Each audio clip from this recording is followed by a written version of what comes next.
자, 2018년 12월 5일 수요일 오늘 시장 복귀해보고 내일 전략 짜보도록 하겠습니다.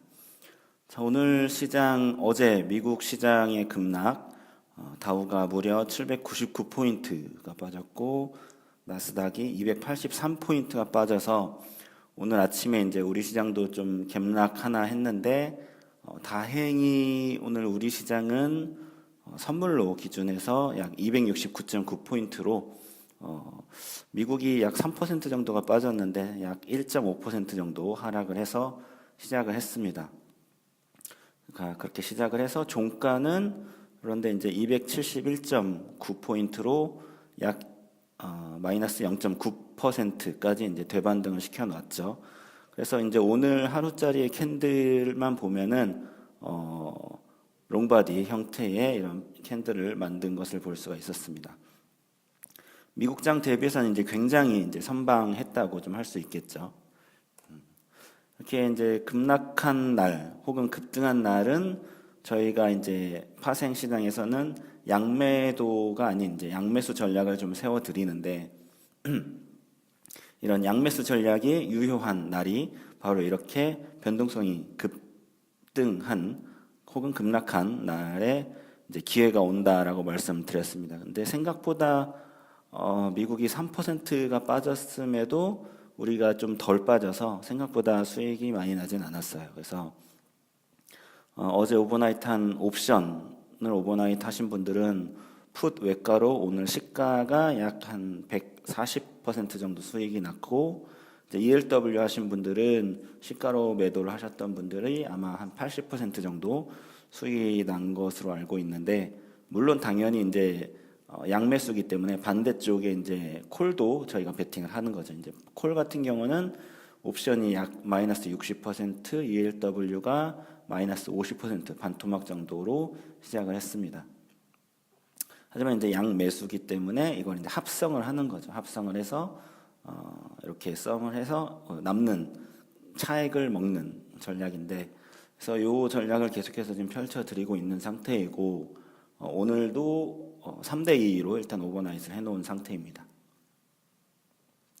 자, 오늘 아침 시가가 저가라고 오늘은 말씀을 드렸어요. 그래서 이제 수익 난 풋은 빨리 매도를 해서 수익을 실현하고 이제 나머지는 제가 이제 풋을 사고 팔고 하면서 매매를 진행을 해드렸고 콜은 이제 반토막이 난 상태여서 일단 사실은 같이 매도를 하는 게 맞는데 저희가 대반등하는 정도를 좀 보고서 판단을 하려고 좀 매도하는 걸 유보를 해드렸습니다. 그래서 오늘 시가가 저가라고 말씀드렸던 이유는 현재 우리나라 시장을 보면은 사실 위축될 그런 환경이 아니에요. 예전에는 좀 위축을 해야 할 그런 환경이 좀 가져 있었는데 최근에는 위축할 환경이 아닙니다. 그렇기 때문에 뭐 오늘 미국이 아침에 이제 빠진 이유가 나온 뉴스들을 보시면 아시겠지만 대다수가 이제 일드 커브가 역전된 거를 가지고 이제 좀 난리를 쳤거든요.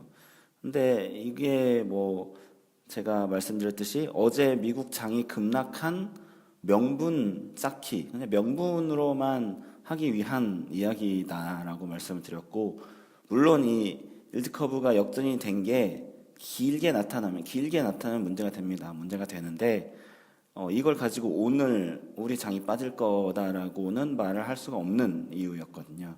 그리고 요거는 이제 미국 이야기였던 거고, 그렇기 때문에 이제 단순히 이제 미국 장이 급락했다 손치더라도 우리 장이 급락할 필요는 없다라는 것 좀 알고 계시면 될 것 같고, 제가 누누이 말씀드렸지만 미국이 급락했을 때 그때에 우리가 크게 오르는 날이 한 번은 올 거다라고 말씀을 드렸어요.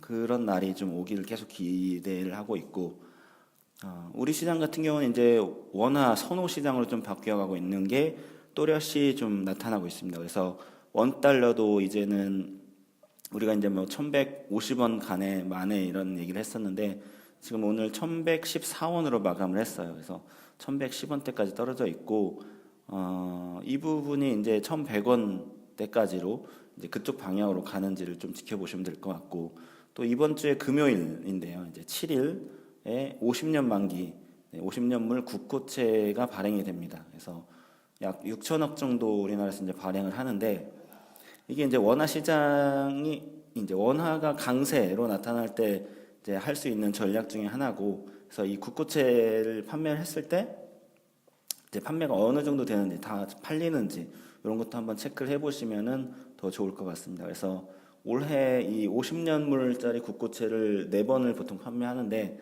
올해 요번 6천억까지 합치게 되면은 대략 한 2조 넘게 판매가 되는 건데, 이번에도 다 팔리는지 한번 금요일 날 지켜보시면 좋을 것 같습니다. 자, 오늘 장 끝나고 나온 뉴스 중에 또 김정은 답방을 위해서 지난번에 이 남산타워, N타워라고 하나요? 아니, 거기를 이제 비웠다라는 찌라시 한번 돌았었고 뉴스로도 나왔었는데, 이번에는 이제 코엑스 컨퍼런스 홀이 비워졌다는 그런 뉴스가 나왔습니다. 그래서 청와대 쪽에서는 일단은 북한 측에 이제 답방 가능한 날짜를 18일에서 20일로 제시를 했다는 그런 뉴스가 나왔고,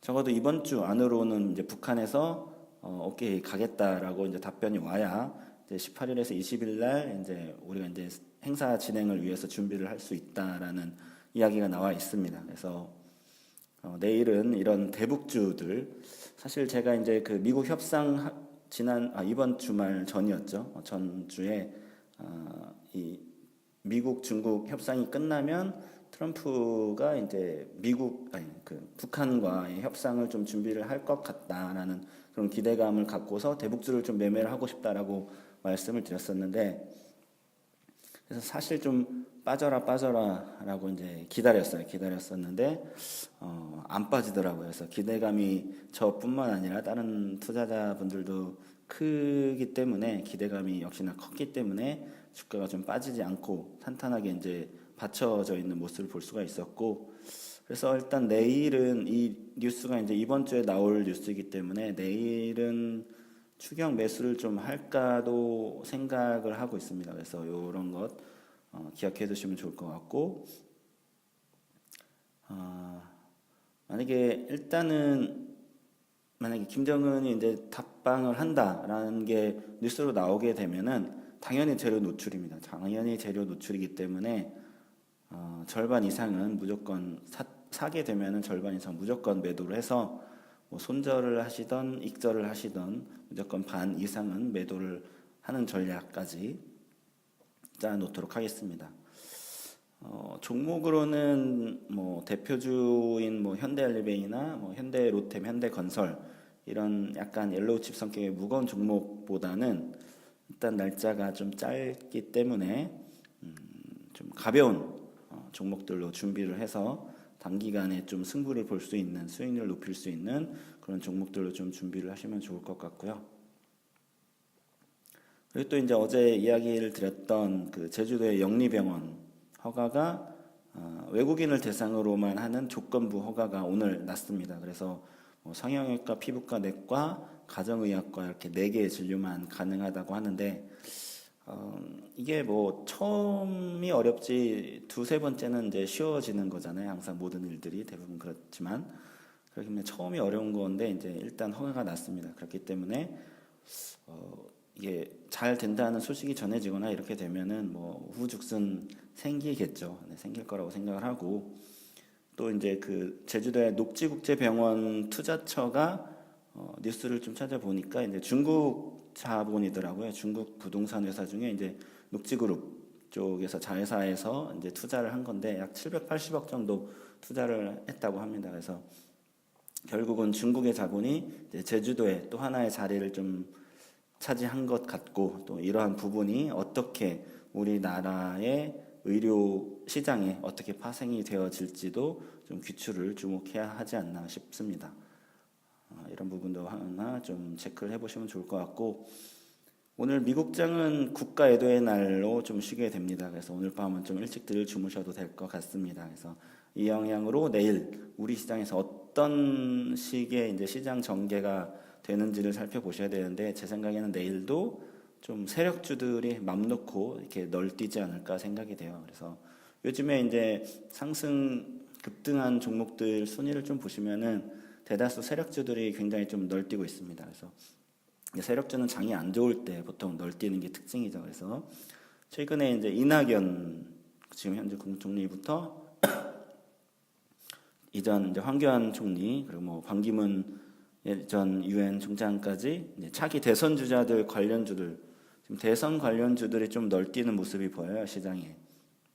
근데 좀 이릅니다 시기가.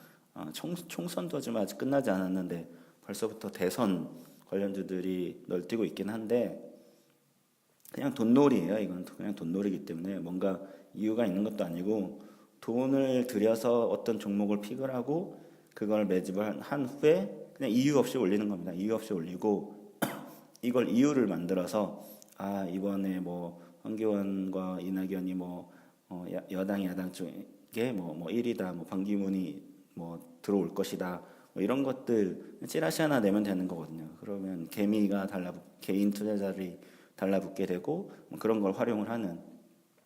그래서 섣불리 물론 저점에 샀다면 제가 이해를 하는데 섣불리 고점 다 올라가고 뭐 1연상 2연상 요즘에 2연상 나오는 종목이 없지만 거의 뭐 1연상 반 정도 나왔을 때 그때 이제 달라붙어서 고점에 조금만 먹고 이제 난 빠져야지 그런 생각을 했다가는 이제 2020년까지 진짜 대선이 있는 2020년까지 장투하게 될 수도 있어요. 그렇기 때문에 이런 세력주는 매수하기 전에 이런 마인드 있죠. 사지 않으면 잃지 않는다. 잃지 않는 방법. 사지 않으면 된다. 이런 마인드를 한번 떠올려 보시고 매수 버튼을 누르는 게 어떨까라고 좀 생각이 듭니다. 자, 오늘도 고생 많으셨고요. 오늘은 짧게 제 목소리가 안 좋으니까 짧게 하겠고 블로그의 광고도 클릭 많이 해주시고 저는 내일 아침에 또 찾아뵙도록 하겠습니다. 감사합니다.